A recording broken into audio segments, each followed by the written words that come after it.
The Stone family is at an airport in Jamaica, waiting for their flight back home to New York. The airline announces that because of a booking overload, some passengers will have to transfer to Flight 828 that will take off a while later. A police detective, Michaela, her brother Ben, and his leukemic son Cal decide to take Flight 828 while the rest of the family fly home early. In the following scene, the trio are already in Flight 828 and are waiting to land. Suddenly, a storm appears out of nowhere, making the plane go through aggressive turbulence. The lights go off and emergency lights are turned on, making everyone panic. A minute later, everything goes back to normal, and they continue their way to the JFK airport. However, the pilot is asked to make a descent to another airport. The operator on the other end sounds nervous upon hearing the name of Flight 828. The pilots are told that there will be military and medical personnel waiting for them when they touch down. Still confused, they land the plane. The director of the NSA, Vance, is the main investigator on the scene. He informs the confused passengers that they flew from Jamaica on April 7th, 2013,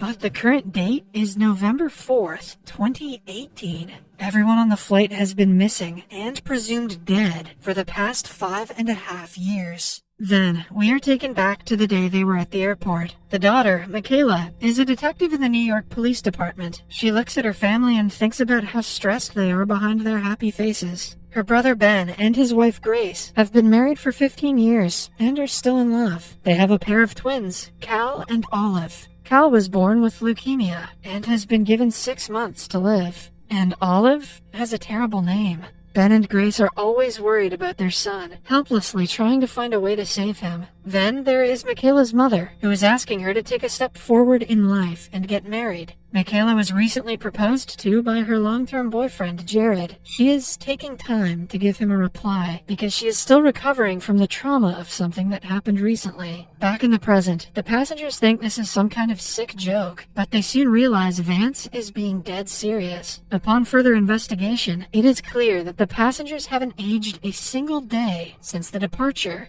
The people from NSA expect an answer from the passengers, but they are as clueless as everyone else. They are kept in a camp for the rest of the night and interrogated individually. All their answers are the same. They do not know what happened. 36 hours later, the news makes it to the world and creates a sensation. The families of the passengers run to the airport to be reunited with their loved ones, who they thought died long ago. It is a crazy experience for both the passengers and their families. Ben reunites with his daughter, who is now a teenager. They grow up so fast. Cal is shocked to see that his twin is now double his height. Grace, on the other hand, could not be happier to have them back. However, Ben and Michaela find out that their mother passed away 2 years ago. They have a hard time processing the information, so they decide to go home and rest first. While the rest of the world loses their mind, the family settles into their changed home. Simultaneously, scientists start examining the airplane, but find nothing out of the ordinary. Michaela is worried because her fiancé Jared didn't come to meet her at the airport. She goes to her workplace to meet him and is greeted by a senior detective. He welcomes her back to the job, even though she has been MIA for 5 years.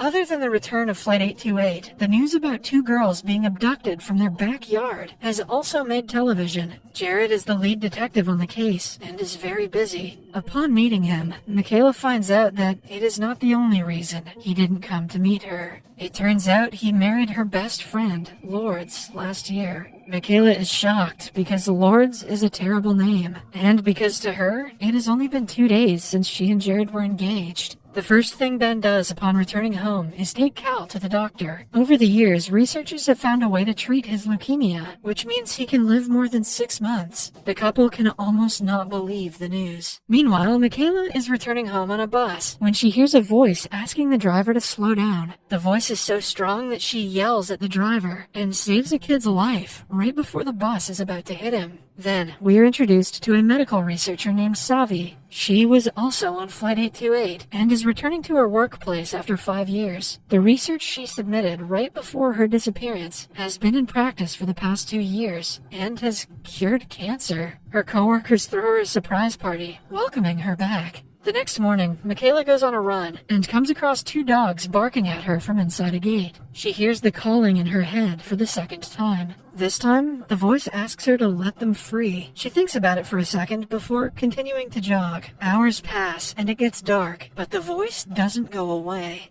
At midnight, Michaela goes to the dogs again and is joined by Ben a while later. It turns out he also heard the same calling that she did. They break open the door and let the dogs free, but decide to not tell anyone about the callings. The entire world's eyes are upon them, so if they say something strange, people might want to perform experiments on them. The following day, the police find security footage of the incident. Jared keeps it on the down low to keep Michaela out of trouble. He asks her why she let the dogs free, but even she doesn't have an answer to that. They find the dogs and go to the owner to apologize. In the meantime, Ben tries to mend his relationship with Olive, going to her football games and catching up with her life. They decide to take it slow, because after Carl and Ben's disappearance, Olive had to go to therapy for many years. As soon as Michaela gets closer to the dogs, she again hears the voice asking to set them free. Jared talks to the dog's owner, explaining the situation to him, but Michaela cannot focus because of the voice. She suddenly breaks open the door to a room out of pure instinct. Inside are the 2 girls who were kidnapped a few days ago. The voice had been asking her to set the girls free, not the dogs. Jared is shocked, but he doesn't have time to comprehend what happened, because he has to arrest the kidnapper. The police force believes Michaela is ready to continue her job, since she was able to solve the case right after returning. They allow her to come to work, but put her on desk duty for a few days. Somewhere else, Ben and the family are playing a board game together. Grace gets a text from her boyfriend, saying that he misses her. She was in a relationship with a man before Ben's return, but doesn't have the guts to tell him yet. At the same time, some passengers on the flight get a slight headache, and something in their hearts tells them to go to the airport instantly. When they arrive, they are shocked to see each other, knowing that all of them had the same urge. Suddenly, the airplane explodes into pieces without anything triggering it. When the NSA finds out that 20 passengers were present at the scene, they are brought in for interrogation. All of them give the same answer, that they just felt like coming to the airport. This is how I feel whenever I wind up at McDonald's. They are let go after 10 hours of interrogation, but the officials keep a close eye on them to make sure they aren't hiding something. At breakfast the next morning, Jared hears a specific tune playing in his head. No one else hears it, which makes him question his sanity. Following the eventful morning, he and Grace bring Cal for chemo, where they meet Savi. Upon finding out she was also on 828, they're shocked because Cal is being treated using her discovery. Meanwhile, Michaela goes to work and finds Lourdes. They used to be best friends, but this time, Michaela cannot get herself to talk to her. Later, she is told that she will have to take a psych eval before she gets back to work. Ben is crossing a signal when he hears the same tune again, and decides to follow it this time. He reaches a street singer, Rad, who is also in the flight with them. It turns out that Rad left his 13-year-old son with his neighbor when he first boarded the plane. Now he has found out that his son Adio is in jail, but no one is letting the poor man meet him. Jared has been called to help him, which means he has to help Rad. Using the connections in the NYPD, he arranges a meeting between Rad and his son. Adio has been arrested for stealing from a jewelry store he works in, but he insists it wasn't him. The guy might be lying, but something tells Ben that he is not. At home, Ben tells Michaela to keep the callings a secret from Grace as well. He doesn't want her to feel like he is any different from the Ben he was 5 years ago, especially because she has been trying to keep her distance when they are alone together. The next morning, Grace gets a call from her boyfriend, who is urging her to tell Ben the truth. As she is explaining the situation to him, Michaela hears her. She promises not to tell Ben, but asks Grace to quickly figure out what she wants to do. Later, Michaela digs into Adio's case and finds out that all evidence points towards him being the culprit, since there is no sign of forced entry, and he used a false ID to get the job. Rad goes to talk to him one more time, but Adio insists it wasn't him. He used the fake ID to get better jobs, but he would never steal something from the job he worked so hard to get. At night, Grace buys Cal new toys, because his old ones were donated. However, he misses things like his rock collections and limited edition Legos. It turns out that without Grace's knowledge, Olive had stored them in a storage unit. She and Ben go to retrieve the stuff, and Ben finds out the unit belongs to Grace's boyfriend, Danny. Olive hugs him and apologizes. Before they can move the boxes, Ben again hears the tune, but this time in real life. He follows it and finds out it is the ringtone of the jewelry shop owner's son. He is the one who stole the jewelry and put the blame on Adio. Ben immediately calls the police and gets him arrested. In the end, Adio is let free, and Rad couldn't be happier. Michaela goes through her Facebook page and finds several messages from Lourdes over the years. It makes her remember the friendship that they shared. She goes to Lourdes' place and reunites with her, forgiving her for everything. Somewhere else, Ben confronts Grace about her love affair. He doesn't blame Grace for being with someone else to get over the pain of losing her husband and child. Grace is grateful to have such an understanding man as her husband. After that, we are introduced to Kelly, one of the 828 passengers who has been the most vocal about what happened to them. She goes on interviews and blames the government for hiding something.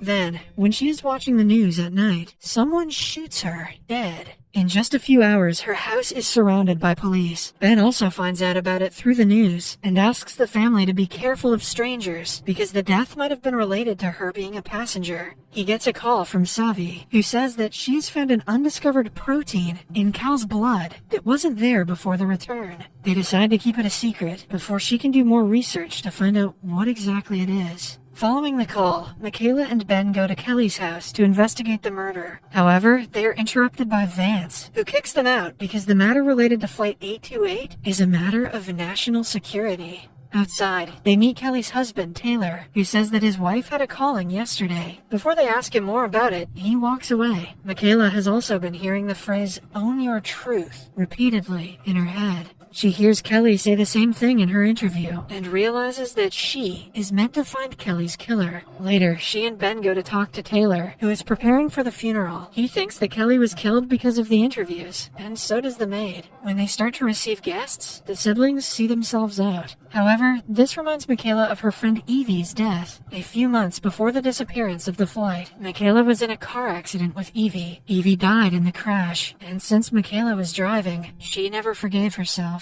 To own her truth, she goes to Evie's parents' home and finds her mother. The last time Michaela was here, she was kicked out because the couple didn't want to see her. But this time, Beverly invites her in. Michaela soon finds out that she has dementia and still thinks her daughter is alive. Her husband, however, still blames Michaela for Evie's death. After the encounter, Michaela goes to work and meets Jared. He did some digging on Kelly and found out that she and her husband own a downtown mall. Michaela remembers that the maid mentioned a mall while talking about Kelly yesterday. That place might hold the answers that they are looking for.